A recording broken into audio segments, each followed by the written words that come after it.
자, 하나님 말씀을 보겠습니다. 마태복음 27장 37절입니다. 마태복음 27장 37절. 한 구절입니다. 우리 온라인으로 예배하시는 분들도 성경을 찾아서 함께 읽기를 원합니다. 27장 37절입니다. 다 같이 시작. 그 머리 위에 이는 유대인의 왕 예수라 쓴 죄표를 붙였더라. 다시 한번 시작. 그 머리 위에 이는 유대인의 왕 예수라 쓴 죄표를 붙였더라. 아멘. 우리 여기 계신 분들 비록 많지는 않지만 서로 인사하겠습니다. 참 잘 오셨습니다. 지금 충청권에서는 50명 이하의 이 종교 행사 또 모임 집회를 허용한다라고 하는 그런 메시지가 들어왔습니다. 근데 대전 지역은 아직 그런 메시지가 들어오지 않았더라고요. 그러면 곧 우리 대전 지역도 그 정도 인원 선 안에서 예배할 수 있는 날이 속히 오게 될 것이라고 믿고요. 그러면 주일 예배 또 모든 예배도 우리 성도들은 많지 않으니까 함께 모여서 예배할 수 있을 것이라 라고 하는 그런 기대감을 갖게 됩니다. 기도했지만 그래도 확진자 수가 한 2, 3주 전보다는 많이 줄었어요. 중대본부에서는 이번 주가 고비라고 하고 또 곧 백신도 또 개발되어 또 사용화될 것이다 라고 하는 그런 희망적인 보도를 계속해서 내고 있습니다. 어쨌든 힘내고 또 잘 견디고 감당하면 반드시 기뻐할 날이 또 좋을 날이 오게 될 줄로 믿습니다. 자, 오늘 본문은 예수님께서 십자가에서 달려 있을 때에 그 제패에 예수님을 유대인의 왕이라고 썼다 이렇게 이제 이야기하고 있죠. 저 사모님 혹시 그 받으셨어요? 요 교재 없으신 분 없으시죠? 죄패라고 이제 썼다라고 이야기를 하고 있는데 이 말은 유대인들이 예수님을 조롱하기 위해서 거기에다가 유대인의 왕 예수라고 하는 죄패를 십자가 위에 단 겁니다. 조롱하기 위해서. 그러나 이것은 사실입니다. 하나님의 입장에서 하나님의 관점에서 예수님은 누구십니까? 왕이십니다. 유대인의 왕일 뿐만이 아니라 온 세상의 왕, 그분이 누구시다? 예수 그리스도이시다 라고 하는 겁니다. 말씀을 드렸죠. 지난주에 숲으로 보는 성경, 신약 성경 소론하면서 마태복음은 하나의 관점이 있다고요. 그것이 무엇인가 하면 왕으로 오신 예수님, 누가복음은 종으로 오신 예수님, 누가복음은 사람으로 오신 예수님, 요한복음은 하나님의 아들로 오신 예수님, 이런 관점에서 복음서들을 기록을 했는데 마가복음, 누가복음, 마태복음은 같은 관점에서 예수님을 기록했다고 해서 그래서 보면 반복되고 같은 사건과 같은 내용들이 많아요. 그래서 이 세 개의 복음서를 공관복음이라고 이야기를 합니다. 조금 어려운 말인데 그냥 그렇게만 알고 계시면 될 것 같아요. 자, 마태복음은 왕으로 오신 예수님이다. 이것을 우리는 가지고 있어야 되는 것입니다. 자, 이것은 마태복음이 시작하는 처음부터 또 마무리하는 끝까지 일관되게 가지고 있는 관점이라고 하는 겁니다. 마태복음 2장 2절을 함께 보도록 하겠습니다. 마태복음 2장 2절. 자, 한번 읽어보겠습니다. 시작.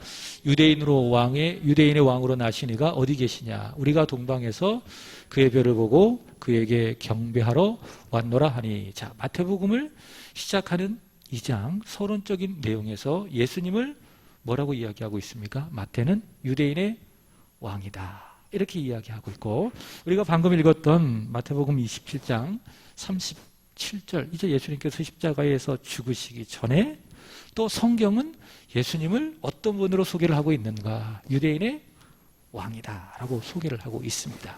그래서 마태복음을 읽을 때에는 예수님은 왕이시로구나 라고 하는 요 관점을 우리가 늘 가지고 읽으면 이해가 잘 될 것입니다. 근데 이 왕이라고 하는 거는요, 세상적인 그 입장에서, 관점에서 왕은 다스리고, 지배하고, 군림하고, 약한 사람들의 것들을 때로는 자기의 소유로 삼고, 왜? 힘이 있으니까. 그게 세상의 왕입니다. 그러나 성경이 말하고 있는 왕, 또 예수님을 통해서 보여주는 왕은 어떤 분이냐? 낮아지고 깨어지고 결국 죽는 왕이시다라는 겁니다. 누구를 위해서?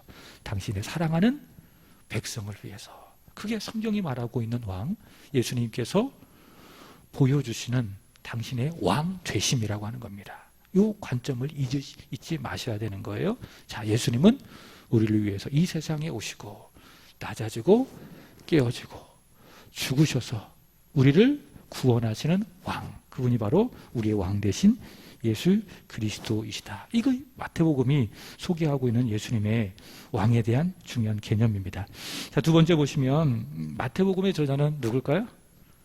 마태입니다. 자, 누가복음의 저자는 누가복음과 함께 또 읽어야 될 성경은 무엇인가 하면 사도행전. 그래서 누가복음과 사도행전은 누가가 쓴 그런 성경입니다.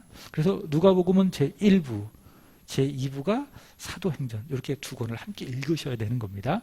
마가복음은 누가 썼을까요? 마가.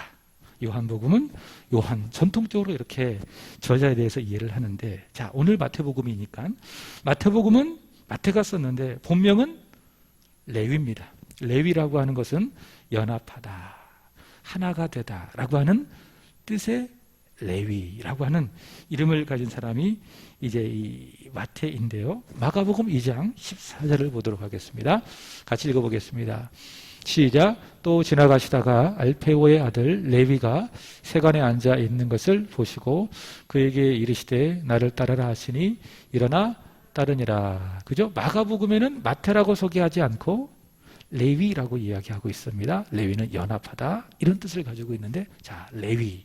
누가복음 5장 27절도 같아요.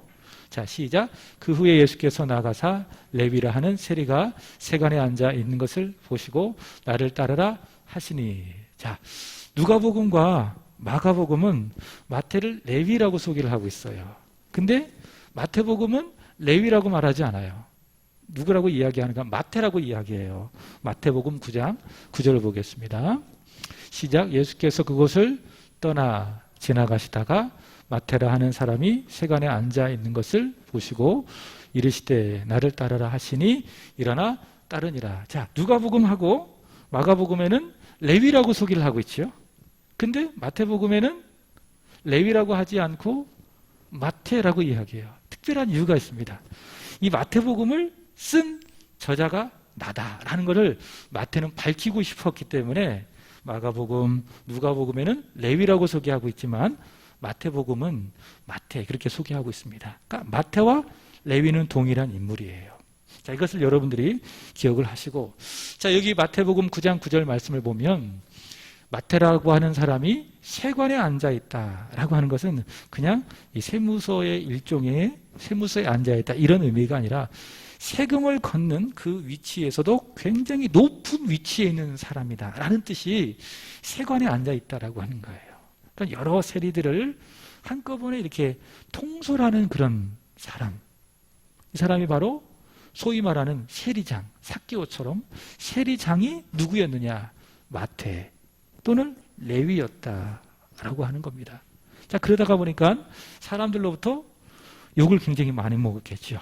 왜냐하면 로마로부터 일정의 권한을 받아가지고 사람들로부터 세금을 많이 이렇게 수탈을 해서 일정 부분만 로마 당국에다가 세금을 내면 나머지 부분들을 자기가 다 이렇게 착복할 수 있었기 때문에 삭개오처럼 마태는 굉장히 많은 돈을 소유하고 있었을 거라 생각이 됩니다. 그리고 두 번째로는 이 마태는 세리장이었기 때문에 어떤 버릇이 있었는가 하면 제가 추측하기로는 매물을 잘했을 것 같아요. 그죠? 매물을 꼼꼼히 해서 누가 얼마큼 세금을 잘 냈고 또 누가 내지 않았고 이런 부분을 정확하게 꼼꼼하게 기록하는 그런 버릇을 갖고 있었을 거라 생각을 합니다. 자, 이게 마태였는데 이 마태가 예수님의 부르심을 받게 되는 겁니다. 예수님께서 마태라고 하는 사람이 세관에 있는 것을 보시고 뭐라고 이야기합니까?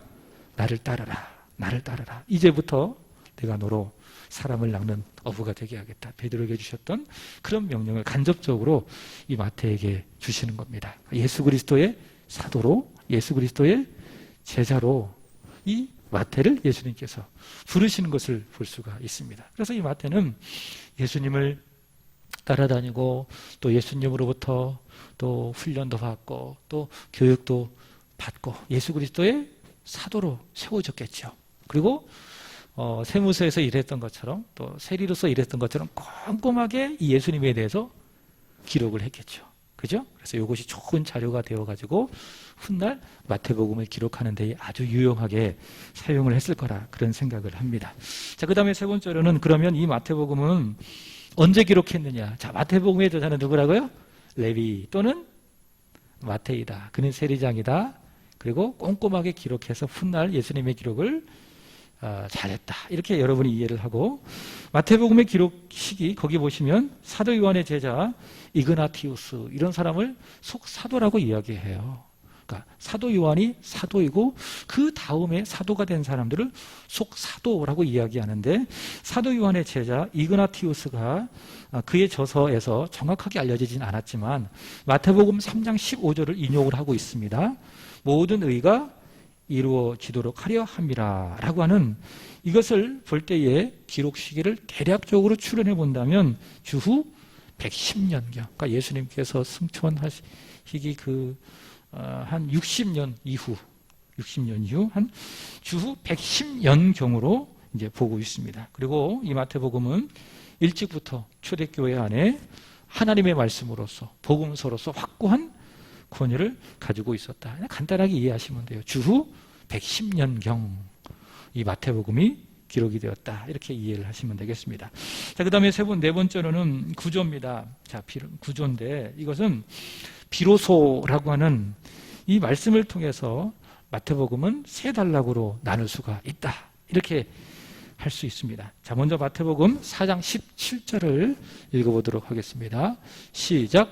이때로부터 예수께서 비로소 전파하여 이르시되 회개하라 천국이 가까이 왔느니라 하시더라. 자, 비로소. 그러면은 4장 17절 이후에는 예수님께서 이제 가르치시고 또 전하신 내용이 뭐예요? 천국이에요. 천국 복음을 전하시는 거예요. 이게 이제 한 단락이 되는 겁니다. 자, 그 다음에 두 번째 단락이 또 있습니다. 자, 마태복음 16장 21절입니다. 16장 21절. 자, 읽어보겠습니다. 자, 거기 이제 교재에 나와 있죠.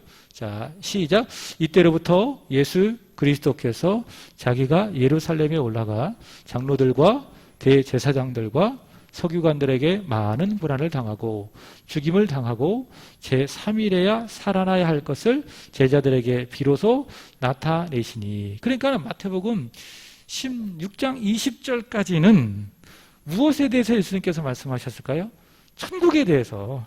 마태복음 4장 17절부터 마태복음 16장 20절까지는 예수님께서 천국 복음에 대해서 말씀을 하셨고 마태복음 16장 21절부터 마태복음 28장 20절 이게 마지막 절이에요. 마지막까지는 이후에 예수님께서 자신의 고난과 그리고 죽음과 부활에 대해서 말씀을 하신다. 또 보여주신다. 이런 것을 이제 암시를 할 수 있는 것입니다. 자, 그래서 마태복음은 요 두 구절의 말씀을 기준으로 해서 총 세 단락으로 구분할 수가 있다. 물론 성경을 연구하시는 그런 분들에 따라서 또 다양하게 분류를 할 수 있지만 그러나 이런 내용으로 비로소라고 하는 이 단어를 통해서 마태복음은 총 세 단락으로 나눌 수가 있다. 자, 첫 번째 단락은 마태복음 1장 1절부터 4장 16절까지 거기 읽어보겠습니다. 시작. 복음을 가르치시기 위한 서론. 이게 마태복음 1장 1절부터 4장 16절까지 어떤 내용이 있습니까? 예수님의 탄생, 그리고 예수님이 요한에게 세례를 받으신 내용, 그리고 광야에서 마귀에게 40일 동안 시험을 받은 그런 내용. 이게 이제 첫 번째 단락이고, 자, 두 번째 단락은 마태복음 4장 17절부터 16장 20절까지, 그죠? 비로소 천국 복음을 가르치셨다라고 하는 이런 말씀을 통해서 주제는 뭐예요? 예수님을 통해서 이 땅에 임한 천국, 그리고 복음이라고 하는 거예요. 자, 그런 내용들이 예수님께서 산에서 가르쳐 주신 산상수훈이라고 이야기하죠. 그리고 많은 사건들이 있죠. 그 다음에 예수님께서 행하신 기적들, 또 서기관들과 바리새인들과 예수님께서 행하신 많은 논쟁들, 그리고 예수님께서 가르쳐 주신 씨 뿌리는 모든 비유, 다 주제는 뭐예요? 천국 복음, 천국 복음. 그것이 바로 주제이다라고 하는 겁니다. 자, 거기 마태복음 12장 28절 제가 밑에 기록했는데 한번 읽어보겠습니다. 시작.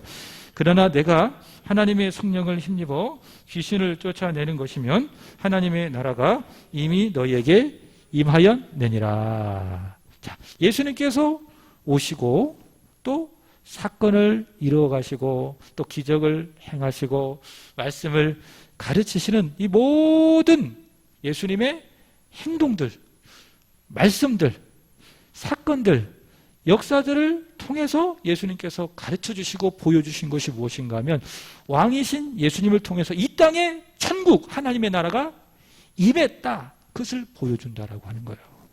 그래서 귀신이 쫓아나가잖아요. 그것은 단지 귀신이 그 사람에게 붙들려 있는데 떠나갔다, 이런 의미만 있는 것이 아니라 무슨 증거인가 하면 예수님을 통해서 약속되어진 하나님의 나라가 이미 너희에게 임했다. 그럼 하나님의 나라가 뭐냐?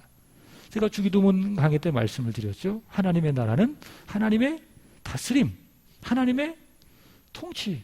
하나님께서 어떻게 다스려 주시죠? 말씀으로. 그래서 교회는 하나님의 나라의 모습을 보여주고 있는 공동체예요. 왜? 말씀을 통해서 성도들이 다스림을 받고 있기 때문에.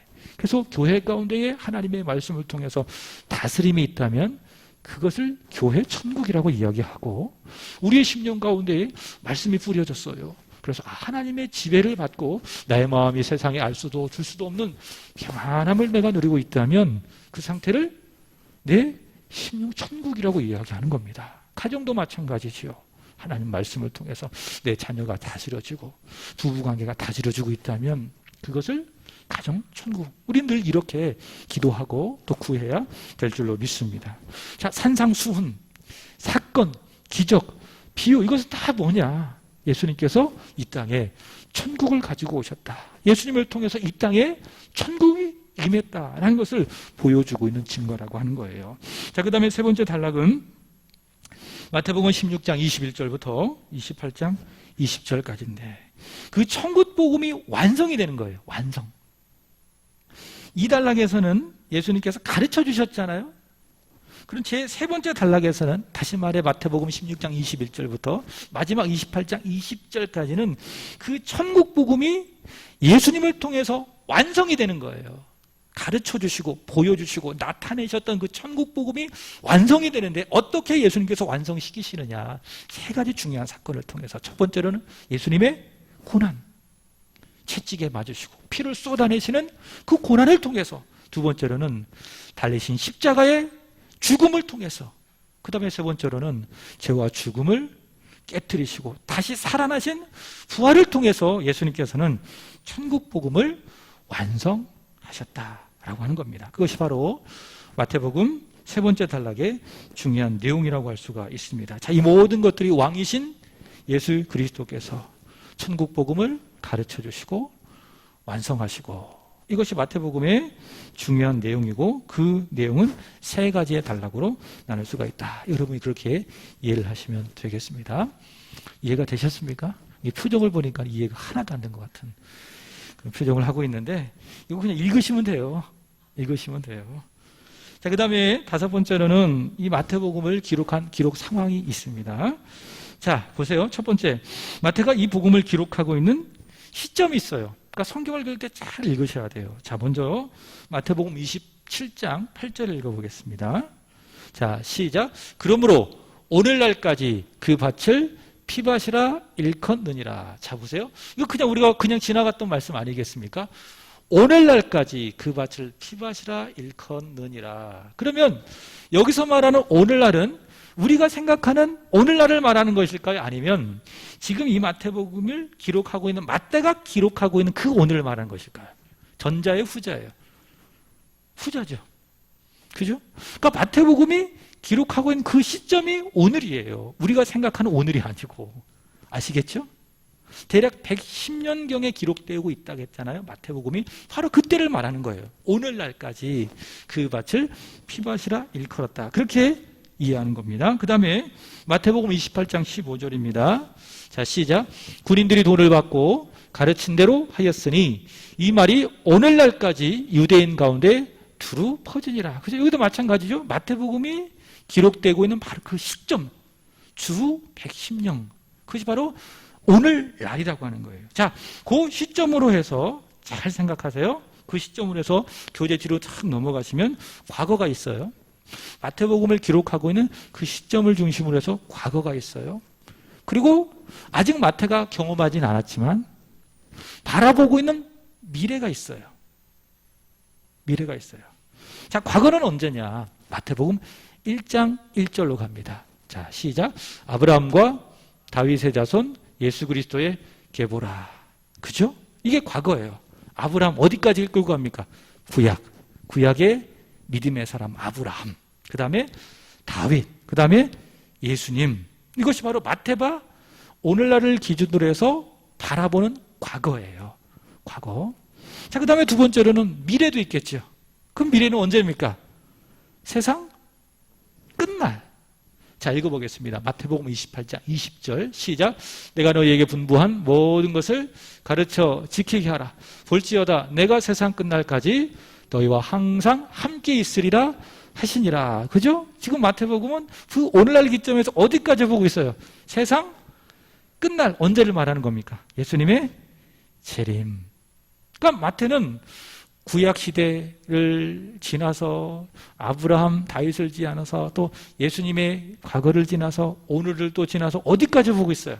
예수님께서 다시 오실 그 세상 끝날 종말의 때까지 바라보고 있다라고 하는 겁니다. 이렇게 여러분이 확인을 하시면 되겠습니다. 자, 중요한 거는 세 번째입니다. 그러면 마태복음을 기록하고 있는 그 오늘날의 현실적인 상황과 형편은 어떠했느냐라고 하는 겁니다. 두 가지예요. 첫 번째로는 유대인들의 신앙적인 박해가 있었어요. 오늘 우리는 이런 박해가 없잖아요. 물론 요즘에 행정명령으로 교회가 제대로 예배를 드리지 못함으로 인해서 이게 종교 탄압이냐 아니냐라고 하는 그런 많은 논란들이 교회 안에서 또 교회 바깥에서 있기도 한데 이제 분명한 거는 이런 박해가 분명히 있을 거예요. 앞으로도 마찬가지예요. 그러니까 믿는 게 쉬운 게 아니에요. 그러니까 내가 믿을 수 있다라고 하는 것은 은혜고 또 믿을 수 있어서 감사하고 그럴 날이 앞으로 더 많이 실감될 거라 믿습니다. 여러분을 축복합니다. 끝까지 믿음 잘 지켜내가는 여러분 되시기를 바랍니다. 그 믿음으로 우리 끝까지 잘 견디고 어디까지 가셔야 돼요? 천국까지 가시는 겁니다. 자, 마태복음을 기록한 그 현실적인 상황은 유대인들로부터 교회가 믿음의 공동체가 박해를 받았다라는 거예요. 유대인들은 어떤 사람들인가 하면 예수님을 그리스도로 믿는 사람, 안 믿는 사람? 안 믿는 사람. 그래서 그들은 아직도 그리스도를 기다리고 있어요. 그들은 예수님은 그리스도가 아니라고 생각해요. 그렇게 믿고 있어요. 그래서 예수님을 그리스도로 믿는 공동체를 교회라고 이야기하고 또 기독교인이라고 이야기하는데 핍박하는 거예요. 핍박하는 거예요. 잘 보세요. 마태복음의 증거가 있습니다. 마태복음 28장 13절입니다. 시작. 이르되 너희는 말하기를 그의 제자들이 밤에 와서 우리가 잘 때에 그들을 도둑질하여 갔다 하라. 자, 이 말은 누가 시킨 말인가 하면 당시 대제사장들과 장로들이 하는 말입니다. 그러니까 이 사람들은 유대인들이에요. 그러니까 예수님을 그리스도로 믿지 않는 그 유대인들이 예수님이 부활하신 그 사건을 듣고 사람들에게 잘못된 그 유언비어를 퍼뜨리는 거예요. 어떻게 이야기하는가 하면 그 제자들이 밤에 몰래 와가지고 예수님이 잘 때에 그를 도둑질하여 갔다. 이렇게 유언비어를 퍼뜨렸다라는 말을 하고 있는 거예요. 그러니까 유대인들은 어떤 사람들인가 하면 예수님을 그리스도로 안 믿는 사람, 예수님이 부활하셨다라는 사실을 안 믿는 사람들이라고 하는 거죠. 그래서 그들은 예수님을 그리스도로 믿는 믿음의 사람들, 교회를 힘없이 미워하고 박해하고 핍박했다. 이후 사도행전의 새벽에 전하는 말씀을 통해서 알려드리겠지만, 바울이 그 소아시아 지역과 이런 곳곳에 지나다니면서 복음을 전할 때마다 제일 방해하고 또 미워했던 사람들이 누구죠? 이방인들이 아니에요. 누굽니까? 유대인들이에요. 그죠? 유대인들이 바울을 정말 싫어했습니다. 예수를 그리스도로 믿는 그런 사도 바울을. 그러니까 당시 유대인들은 교회를 그렇게 미워하고 핍박했다라고 하는 겁니다. 이런 상황이었다는 거죠. 두 번째로는 그런 이방인들로부터 교회는 어떤 상황을 갖고 있었는가? 신앙적으로 미혹을 받았다 그 말입니다. 이방인들은 우상을 숭배하는 사람들이었죠. 그리고 불신앙의 사람들이었죠. 그리고 잘못된 미신적인 생각을 갖고 있는 사람들이 이방인들이었습니다. 이게 교회가 처한 상황이었습니다. 마태복음 6장 7절을 보겠습니다. 시작. 또 기도할 때에 이방인과 같이 중언 부언하지 말라. 그들은 말을 많이 하여야 들으실 줄을 생각하느니라. 그죠? 그러니까 마태가 생각할 때 이방인들은 어떤 사람들? 중언 부언 기도하는 사람들. 잘못된 우상 숭배의 어떤 신앙을 가지고 자신의 믿고 있는 신께 복을 달라고 끊임없이 같은 말을 반복하는 사람들. 이것이 바로 당시 교회가 이방인들로부터 받는 신앙적인 미혹의 한편이었다는 거죠. 6장 32절 마태복음 시작. 이는 다 이방인들이 구하는 것이라. 너희 하늘 아버지께서 이 모든 것이 너희에게 있어야 할 것을 아시느니라. 이방인들은 어떤 사람이었습니까? 내일을 위해서 무엇을 먹을까, 무엇을 마실까 염려하는 사람들, 늘 불안해하는 사람들, 신앙이 없으니까. 그래서 잘못된 것들을 찾아가고 구하고 불신앙과 미신에 휩싸였던 사람들이라고 하는 것이죠. 이런 말씀을 통해서 유추할 수 있습니다. 그래서 마태가 이 마태복음을 기록할 때의 그 현실적인 상황은 유대인들의 신앙적인 박해가 있었고 또 이방인들의 잘못된 신앙에 미혹이 있었다라고 하는 겁니다. 이런 상황 속에서 교회로 하여금 또 믿음의 사람으로 하여금 이 미혹과 이 어려움을 이기기 위해서 마태가 제안하는 대안이 무엇인가 하면 오늘 우리에게도 필요한 거예요. 하나님은 어떤 분이신지를 너희가 바로 알고 믿어라라고 하는 거예요. 여러분, 신앙의 모든 문제, 우리 인생의 모든 문제는 하나님을 어떤 하나님을 알고 믿느냐 거기에 달려 있는 거예요. 다른 데서 우리가 답을 찾을 수가 없어요. 찾아도 그건 답이 아니에요. 하나님을 바로 알고 바로 믿을 때에 오늘 내가 처한 상황의 어려움, 또 고통, 상처, 그 모든 일들에 대해서 우리는 답을 내릴 수가 있다라고 하는 거예요. 마태가 바로 그것을 말하고 있는 것입니다. 첫 번째, 하나님은 어떤 하나님이시냐? 따라서 봅니다. 창조주 하나님. 하나님은 창조하신 하나님이다. 마태복음 19장 4절입니다. 시작. 예수께서 대답하여 이르시되 사람을 지으시니가 본래 그들을 남자와 여자로 지으시고. 제일 먼저 우리가 기억해야 될 것은 무엇이냐? 하나님은 어떤 하나님? 창조주 하나님. 나를 창조하신 하나님, 너를 창조하신 하나님, 우리를 창조하신 하나님, 전능하사 능력이 있으셔서 모든 만물들을 무에서 유로 창조하신 하나님. 그것이 바로 박해와 신앙의 모든 미혹을 이길 수 있는 힘이다라고 하는 것입니다. 하나님은 창조주 하나님. 두 번째로는 그 창조주 하나님은 전능하셔서 천재를 만드시고 섭리하신 하나님이시지만은 그러나 개인인 나와 관계하시고 또 나를 구원하시는 하나님이시다라는 거예요. 이게 참 은혜죠. 전능하신 하나님, 놀라우신 하나님, 존귀하신 하나님, 우리의 생각과 이성을 그 뛰어넘으시는 그 전지전능하신 하나님이 나와 관계하시고 하나님과의 관계 속에서 내가 살아갈 수 있도록 나를 도와주시고 나에게 힘주시는 하나님이시다. 그것을 마태는 말하고 있어요. 마태복음 22장 32절입니다. 시작. 나는 아브라함의 하나님이요 이삭의 하나님이요 야곱의 하나님이로다. 그죠? 하나님은 누구의 하나님? 이삭의 하나님, 야곱의 하나님, 그리고 이삭의 하나님이라는 거예요. 그죠? 여러분의 하나님, 여러분의 하나님, 바로 그 하나님이시다. 다른 누구의 하나님도 아니에요. 나의 하나님이에요. 나의 하나님. 도마가 고백한 것처럼 예수님은 나의 구주, 나의 하나님. 그러니까 너의 하나님을 믿을 거 없어요. 누구의 하나님을 믿으면 돼요? 나의 하나님을 믿으면 돼요. 하나님은 아브라함에게 나의 하나님이었어요. 이삭과 야곱에게도 마찬가지예요. 다른 누구의 하나님도 아니었어요. 바로 나의 하나님, 그리고 나를 구원하시는 나의 하나님. 그 다음에 세 번째로는 그 하나님은 나의 하나님도 되어주지만은 또 나와 같은 이로 모여진 공동체를 교회라고 이야기하죠. 우리 공동체의 하나님도 되신다. 교회의 하나님도 되신다. 마태복음 18장 20절입니다. 시작.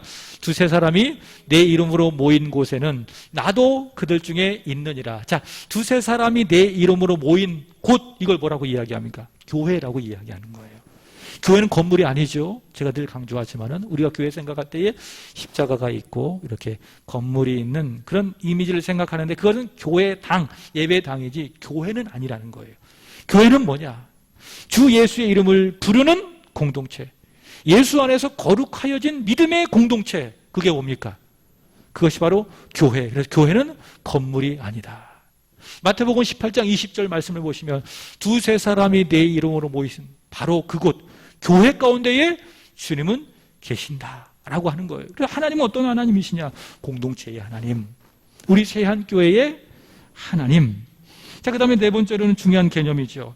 하나님은 아버지다. 아버지로서의 하나님이시다라는 겁니다. 자, 네 가지입니다. 첫 번째로 하나님은 사랑의 하나님이시다. 하나님은 사랑의 하나님이시다. 그래서 하나님께서는 자기의 자녀들을 먹여주시고 그리고 입혀주신다라는 것을 말하고 있습니다. 마태복음 6장 26절입니다. 시작. 공중의 새를 보라. 심지도 않고 거두지도 않고 창고에 모아들이지도 아니하되 너희 하늘 아버지께서 기르시나니 너희는 이것들보다 귀하지 아니하냐. 자, 보세요. 공중의 새. 공중에 막 새가 날아가고 있잖아요. 그죠? 이 공중의 새는 먹기 위해서, 살기 위해서 거두지도 않아요. 그리고 그것을 막 모아가지고 내일 먹기 위해서 창고에다가 모으지도 않는다라는 거예요. 왜 그렇게 하냐?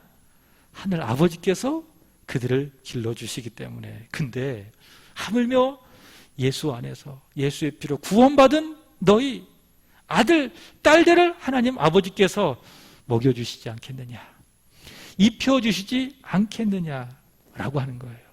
이게 성경이, 마태가 우리에게 말하고 있는 하나님 아버지예요. 근데 우리는 그 하나님 아버지에 대한 믿음과 신뢰가 막 약해지니까는 늘 걱정하잖아요. 내일 무엇을 먹을까? 내일 무엇을 마실까? 앞으로 내가 어떻게 살아가야 될까? 요즘 같아서는 그런 걱정들을 너무 많이 하고 있는 것이 사실 우리의 현실입니다. 그래서 우리는 자꾸 말씀을 들어야 돼요. 성경을 펴야 돼요. 아, 하나님은 나의 아버지시로구나. 나의 먹을 것을, 나의 입을 것을 그분께서 친히 책임져 주시는 사랑의 하나님이시로구나. 이런 사실들을, 이런 복음의 내용들을 우리는 끊임없이 읽고 또 듣고 머리로 묵상하고 가슴으로 묵상하고 또 그것을 믿고 살아가고. 그 다음에 두 번째로는 하나님은 어떤 하나님이시냐? 사랑의 하나님이시지만 동시에 질책하시는 하나님. 자녀가 잘못하면 그거에 대해서 참 잘했다, 그렇게 하는 사람이 있어요, 없어요? 없습니다. 그것도 아들이 아니죠. 자녀가 잘못 가고 있는데 거기에 대해서 너 참 잘하고 있다, 이렇게 말할 부모는 아무도 없어요. 하나님 아버지도 마찬가지예요.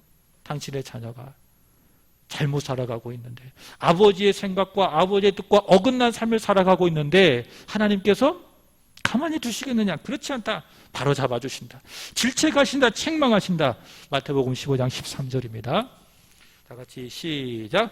예수께서 대답하여 이르시되 심은 것마다 내 하늘 아버지께서 심으시지 않은 것을 뽑힐 것이니. 그죠? 하늘 아버지께서는 잘못된 것을 반드시 바로 잡아가시는, 질책하시는 하나님이시다. 이게 하나님이세요.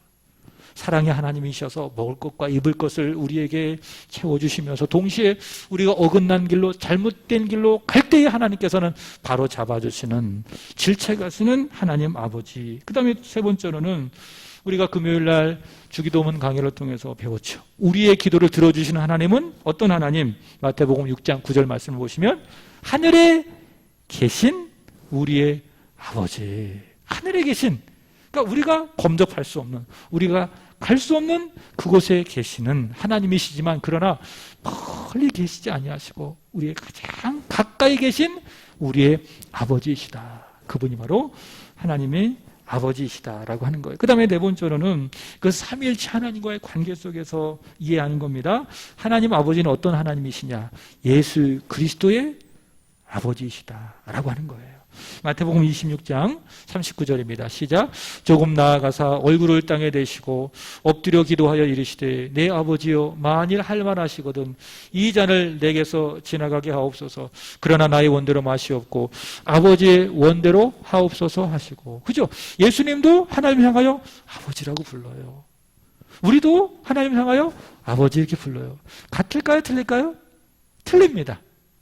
예수님께서 하나님을 향하여 부르는 것은 삼위일체 하나님과의 관계 속에서 성부 하나님과 본질상 같은 하나님이시지만 그러나 구분되는 그런 관계 속에서 예수님은 하나님을 향하여 아버지 부르시는 거예요. 그러나 우리는 그렇지 않습니다. 우리는 본래 하나님 자녀가 아니었죠. 진노의 자녀였죠. 요한복음 8장에 의한다면 마귀의 자녀였죠. 그런 우리를 예수 그리스도께서 십자가로 구원하셨어요. 그래서 우리의 신분을 바꾸셨어요. 하나님 아버지의 자녀로 입양되고 양자된 자녀로 부르셨어요. 그래서 우리는 하나님 아버지라고 부르는 거고 예수님은 달라요. 예수님은 하나님과 동등하시지만은 그러나 성부 하나님과 구별된 성자 하나님으로서 하나님을 향하여 아버지 그렇게 부르는 것이다. 이것이 바로 마태복음이 말씀하고 있는 예수 그리스도의 아버지이시다라는 겁니다. 자, 결론입니다. 자, 읽어보겠습니다. 시작. 마태는 하나님을 창조주로 그리고 나의 하나님으로 교회의 하나님으로 예수 그리스도의 아버지로 나의 아버지로 알고 믿을 때에 이것을 우리가 믿을 때에 자 세상으로부터 받는 박해 그리고 세상의 모든 미신과 미혹을 이겨낼 수 있다라고 전하고 있습니다. 다른 것에서 답을 찾지 마세요. 하나님을 어떤 하나님으로 여러분이 알고 믿고 있느냐 그게 답이 있는 거예요. 여러분 하나님은 무에서 유로 창조하시는 창조주 하나님이십니다. 지금도 섭리하시는 섭리주 하나님이십니다. 그분은 나의 하나님이십니다. 우리 세한교회의 하나님이십니다. 나를 사랑하시고 때로 나를 질책하시고 또 하늘에 계셔서 늘 우리의 기도를 들어주시고 계시는 그 하나님이십니다. 예수 그리스도의 아버지이십니다. 그 하나님을 우리가 이렇게 바로 알고 믿을 때에 오늘 우리는 많은 신앙적인 어려움이 있어도 이겨낼 수 있습니다. 신앙의 잘못된 것들, 불신앙, 미신의 모든 요소들을 우리는 이기고 감당하게 될 줄로 믿습니다. 전능하신 하나님은 나의 아버지, 우리의 아버지이십니다. 기도하겠습니다. 하나님 감사합니다. 마태가